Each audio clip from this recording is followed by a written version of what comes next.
Hola y damos una cálida bienvenida a quien nos escucha a esta nueva inmersión analítica profunda. Hoy es 15 de abril de 2026 y la verdad es que creo que es un momento ideal para frenar un poco. Ujú, totalmente. Con tanta sobrecarga de información, viene muy bien. Eso es. Queremos detenernos a reflexionar sobre un paradigma que tenemos, bueno, profundamente arraigado en nuestra cultura, porque solemos pensar en la paz de una forma, digamos, muy binaria. Sí, como si fuera un interruptor.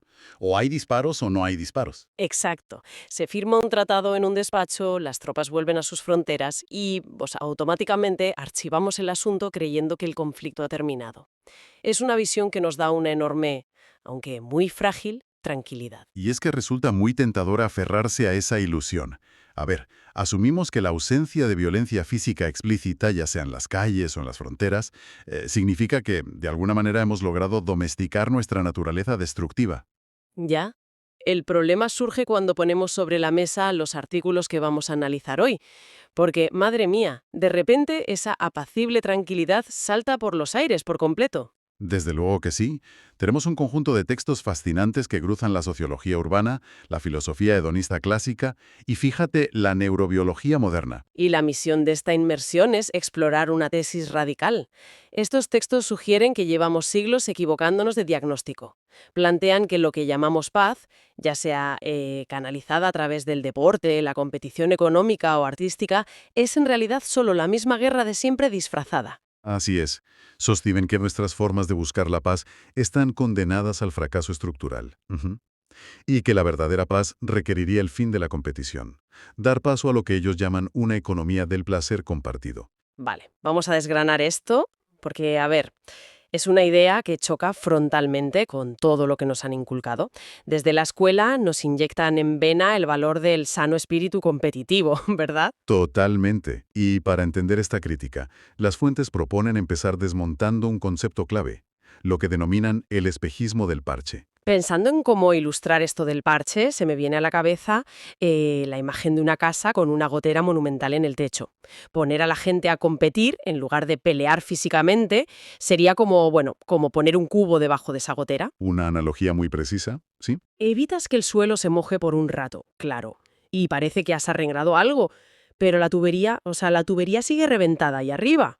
Claro. Ilustra perfectamente el mecanismo de lo que llaman la sublimación temporal. Y los documentos aterrizan esta idea con un caso histórico que es, bueno, fascinante. Nos llevan al nacimiento del breaking, el breakdance, en el South Bronx de Nueva York en los años 70. Ah, sí, cuando la zona era un absoluto polvorín de violencia entre bandas, ¿no? Exacto.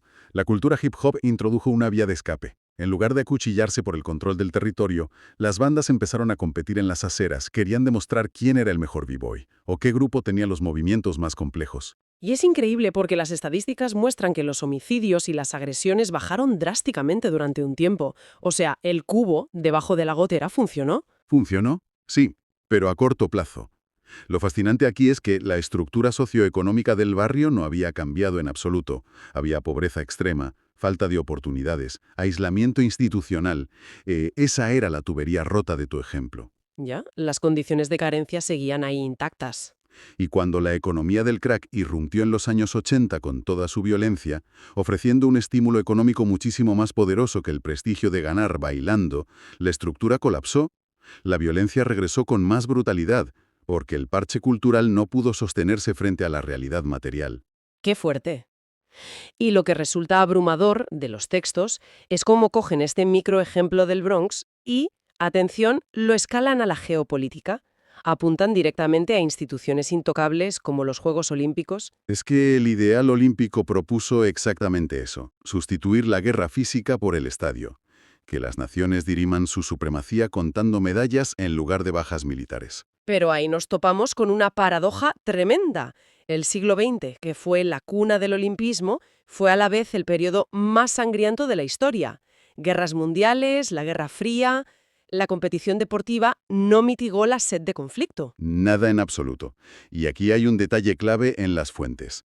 Mencionan una cita de George Orwell que define el deporte serio como la guerra sin los disparos. Qué buena definición. Resume todo el problema estructural. Claro, es que unas Olimpiadas trasladan toda la estructura mental de la guerra. Hay banderas, hay representación nacional, jerarquías, Y de forma muy sutil pero real, la humillación simbólica del rival. Ya.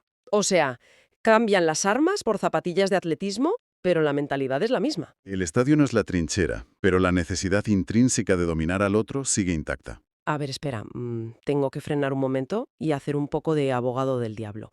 Porque todo esto suena muy poético, pero ¿acaso la competición no saca lo mejor del ser humano? Es la duda lógica, ¿sí? Siempre hemos creído que el deseo de ganar fomenta la excelencia. La carrera espacial, la medicina.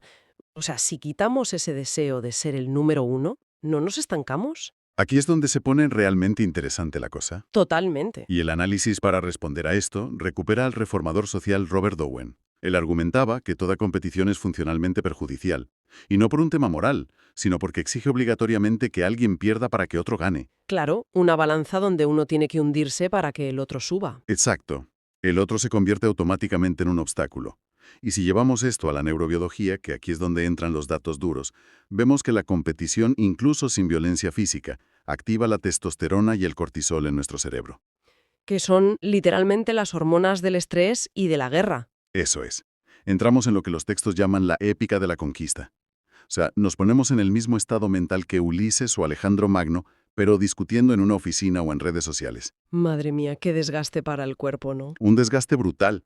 Genera un ciclo de recompensas basado en la dopamina y la adrenalina. Y lo peor es que refuerza el ego y genera una vulnerabilidad tremenda.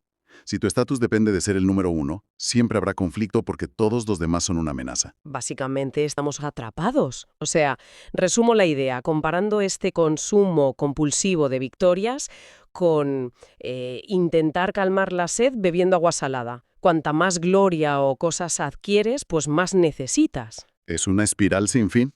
Y la gran pregunta que se hará quien nos escucha en esta parte es inevitable. ¿Cómo salimos de esta rueda de hámster? ¿Qué alternativa tenemos para encontrar satisfacción sin tener que arrebatarle nada a nadie? Pues para salir, las fuentes nos proponen el antídoto estoico.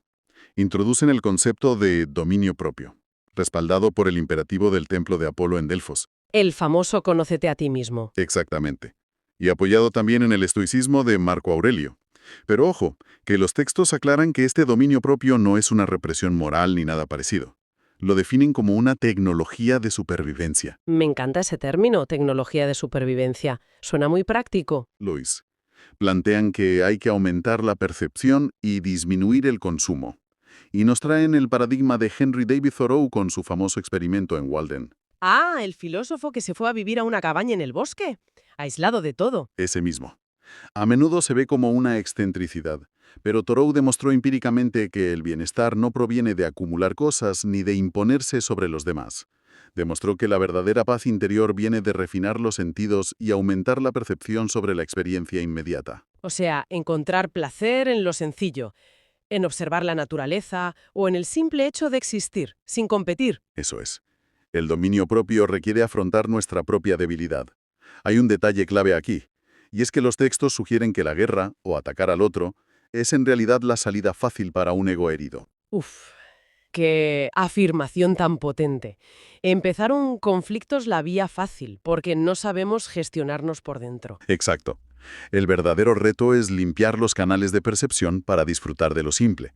Sustituir esa ética del triunfo, del ganar a toda costa, por la ética del placer. Vale, pero entonces, ¿qué significa todo esto a nivel práctico? Quiero decir, todo esto suena muy poético a nivel individual. Te vas al bosque y ya está.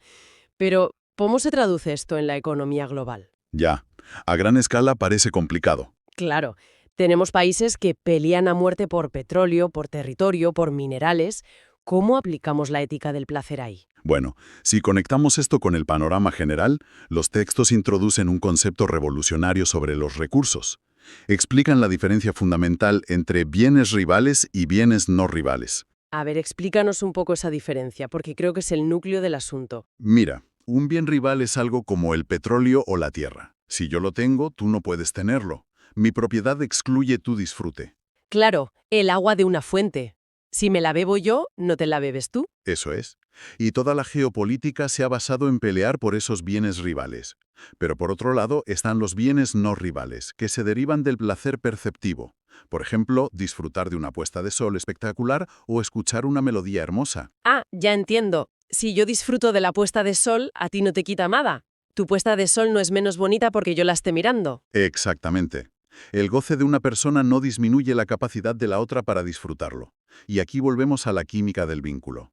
Los textos contrastan esa adrenalina competitiva con la oxitocina, que es la hormona que fomenta la confianza al compartir el placer. Como cuando compartes una buena comida con amigos, ¿no? Justo, como en los banquetes de Epicuro en la antigua Grecia. Compartir un bien no rival multiplica el placer y genera confianza, en lugar de conflicto. Es un cambio de mentalidad brutal. Y fíjate que aquí los artículos introducen un punto de vista que a mí me dejó completamente fascinada. La perspectiva de la inteligencia artificial. Es que es un enfoque interesantísimo. Analizan la guerra desde una lógica puramente de IA, una IA que busca optimizar la vida y los recursos. Y dicen que para una máquina así, la guerra no es épica ni heroica, es simplemente un fallo del sistema. Un error de cálculo absoluto. Destruir infraestructura y vidas es la mayor ineficiencia posible. Los textos sugieren que si todo ese presupuesto de defensa se invirtiera en lo que llaman infraestructuras de bienestar radical, o sea, en el joie de vivir. La alegría de vivir. Eso es. Si la sociedad estuviera estructurada para el disfrute y el bienestar profundo, el incentivo mismo para ir a la guerra simplemente colapsaría. Nadie querría dejar una vida plena por ir a matarse a una trinchera. Claro, la gente va a la guerra buscando un estatus o un recurso que en el fondo suple una carencia de bienestar. Si ya tienes ese bienestar, se acaba el problema. Para ir cerrando, creo que el resumen perfecto de todo esto es que el problema central no es el campo de batalla en sí. El obstáculo real es nuestra necesidad constante de superar al otro. Totalmente. Esa es la raíz. Y es vital recordar a quien nos escucha por qué esto importa en su día a día, porque esto aplica a cómo enfocas tu carrera profesional, a la ansiedad que sientes al ver Instagram o LinkedIn. La invitación de estos textos es, dejar de ser un competidor y empezar a ser un perceptor de placer. El modelo competitivo y el modelo perceptivo son simplemente incompatibles. No se puede apagar el fuego con gasolina controlada, por mucho que lo llamemos espíritu competitivo. No, desde luego que no.